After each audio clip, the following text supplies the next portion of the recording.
Guys, एक बार फिर से चेन्नई सुपर किंग्स ने आईपीएल के फाइनल में अपनी जगह बना ली। आईपीएल के इतिहास में ऐसा 9वीं बार हो रहा है जब सीएसके धोनी की अगुवाई में फाइनल में पहुंची है। पर संडे को जब सीएसके दिल्ली के साथ खेल रही थी, तब आखिरी ओवर तक भी कांटे की टक्कर बनी हुई थी। कोई भी जीत सकता था। तब चेन्नई की जीत को लेके एक लड़की काफी भावुक हो रही थी। उस लड़की के सपोर्टिंग इमोशन को देखते हुए धोनी ने मैच जीतने के बाद उस लड़की को अपनी साइन की हुई बॉल गिफ्ट में दी। गाइस, अब आप समझ ही गए होंगे कि सीएसके और धोनी के लिए इतनी दीवानगी क्यों है। गाइस, अब आपको क्या लगता है कि सीएसके के साथ फाइनल में कौन भिड़ेगा? कमेंट सेक्शन में जरूर लिखिएगा। अगर कोई इंडियन मंगल ग्रह पे भी फंसा हो तो उसे इंडियन एम्बेसी वहां से बचाने और उसे निकालने जरूर आएगी। ऐसा कहना था हमारी फॉरेन मिनिस्टर रही स्वर्गीय श्री सुषमा स्वराज का, और कुछ ऐसा ही हमारी इंडियन एम्बेसी ने करके भी दिखाया। जब चाइना की वुहान यूनिवर्सिटी में कुछ भारतीय स्टूडेंट फंसे हुए थे तो रातों रात उन्हें वहां से हमारी भारतीय एम्बेसी ने निकाला। ऑलमोस्ट 323 पहली बारी में और 324 दूसरी बारी में स्टूडेंट वहां से इवैक्यूएट किए गए। गर्व है मुझे मेरे भारतीय होने पर। अगर आपको भी गर्व है तो चैट सेक्शन में जरूर लिखिए, proud to be an Indian. बचपन से ही म्यूजिक में इंटरेस्ट की वजह से शास्त्रीय संगीत की तालीम उसे तब से ही दी गई। 18 की उम्र में उसने फेम गुरुकुल नामक एक म्यूजिक कंपटीशन में पार्टिसिपेट किया, लेकिन इतनी मेहनत के बावजूद भी वो छठे स्थान पर ही रह गया। इसके बाद उसे समझ में आया कि म्यूजिक में उसे और डेप्थ की जरूरत है। अपने सर्वाइवल के लिए उसने मुंबई में कई म्यूजिक कंपोजर्स के अंडर काम किया। फाइनली अपनी मेहनत के चलते बॉलीवुड में उसे अपना पहला ब्रेक फिर मोहब्बत सॉन्ग से मिला। फिर मोहब्बत सॉन्ग तो सबकी जुबान पे चढ़ गया, लेकिन वो सिंगर अभी भी इतना फेमस नहीं हो पाया। लेकिन उसने हार नहीं मानी। फाइनली आशिकी 2 के तुम ही हो सॉन्ग के बाद वो रातों रात सुपरस्टार बन गया। क्योंकि तुम ही हो, अब तुम ही हो, जिंदगी अब तुम ही हो। गाइस, अब आप ये सोचिए कि अगर उस सिंगर ने कंपटीशन हारने के बाद हार मान ली होती तो क्या वो आज अरिजीत सिंह से द अरिजीत सिंह बन पाता? इसीलिए नेवर गिव अप।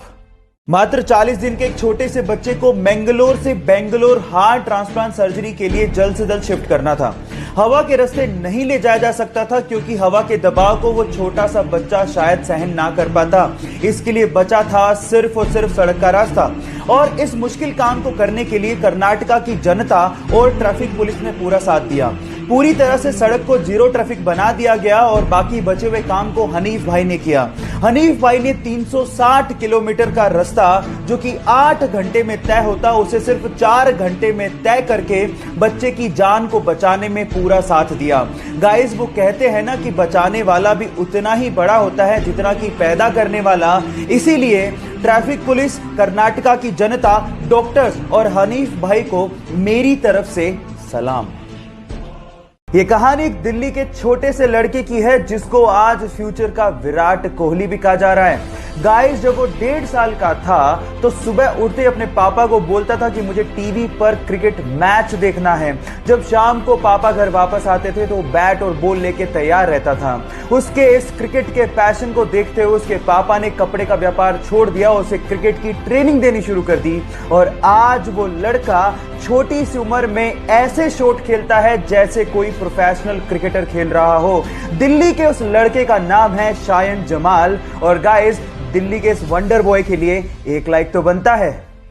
भरी मीडिया में जब उसने माना कि सैंड पेपर से बॉल टेम्परिंग का आइडिया उसका था तो इस बात से पूरी तरह से क्रिकेट ऑस्ट्रेलिया हिल गया और उस खिलाड़ी पर 1 साल का बैन लगा दिया गया। उस 1 साल में उसकी बहुत बदनामी हुई और उसे लगने लगा कि क्या वो कभी टेस्ट क्रिकेट खेल भी पाएगा। लेकिन क्रिकेट के लिए उसने अपने पैशन को कम नहीं होने दिया। फाइनली 2019 में इंग्लैंड के खिलाफ उसे एशेज खेलने का मौका मिला, लेकिन जैसे ही वो बैटिंग के लिए उतरा वहां के लोगों ने उसे सैंड पेपर दिखाकर चीटर कहना शुरू कर दिया और रोते हुए मुखौटे लगाकर उसे चिढ़ाना शुरू कर दिया। लेकिन उसने आलोचकों को जवाब अपनी बैटिंग से दिया। उसने दोनों इनिंग्स में शतक ठोके और साथ ही साथ पूरी एशेज में 774 रन बनाकर यह साबित कर दिया कि चैंपियन गिरते जरूर हैं लेकिन डरते नहीं। कारगिल युद्ध में हमारे देश के लिए लड़ रहे देवेंद्र पाल सिंह जी ग्रेनेड हमले की वजह से बुरी तरह से घायल हो गए। इस वजह से डॉक्टर्स को उनका एक पैर काटना पड़ा और डॉक्टर्स ने यह तक कह डाला कि आप कभी अब चल नहीं पाओगे। लेकिन उन्होंने डॉक्टर्स को जवाब दिया कि आप चलने की बात करते हो, मैं आपको दौड़ के बताऊंगा। उनकी इच्छा शक्ति और 10 साल की कड़ी मेहनत के बाद आज वो इंडिया के सबसे सक्सेसफुल ब्लेड रनर हैं और आज उनके नाम पर 2 Guinness book of world records भी हैं। गाइस, यहां सीखने लायक बात यह है कि इंसान तब तक नहीं हारता जब तक वो अंदर से हार ना मान जाए। इसलिए अपने आप पे विश्वास रखो और आगे बढ़ते चलो। अरे यार, नेट कनेक्ट नहीं हो रहा, बल्ब ऑन करना जरा। अरे हाँ, अब हो गया।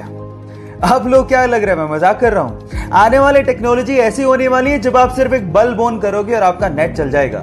आज के टाइम पे आप लोग इंटरनेट चलाते होगे वाईफाई को ऑन करके, लेकिन आने वाले समय में इसकी जरूरत नहीं पड़ेगी क्योंकि अब आ गया है वाईफाई को रिप्लेस करने वाली बेहतरीन टेक्नोलॉजी लाईफाई, जिसकी फुल फॉर्म है लाइट फिडेलिटी। एक्चुअली वाईफाई में हम लोग रेडियो वेव्स को यूज करते हैं और जिससे जो डेटा आप लोग ट्रांसफर करते हो, बेसिकली इंटरनेट का मतलब ही डेटा ट्रांसफर है, वो इतना सिक्योर नहीं होता। लेकिन लाईफाई से यानी कि लाइट फिडेलिटी से जब आप डेटा ट्रांसफर करोगे तो वो ज्यादा सिक्योर्ड भी होगा, ज्यादा स्पीड से भी होगा। और इस टेक्नोलॉजी को देने वाले का नाम है हेरोल्ड हस। तो बंदे के लिए एक लाइक तो बनता है।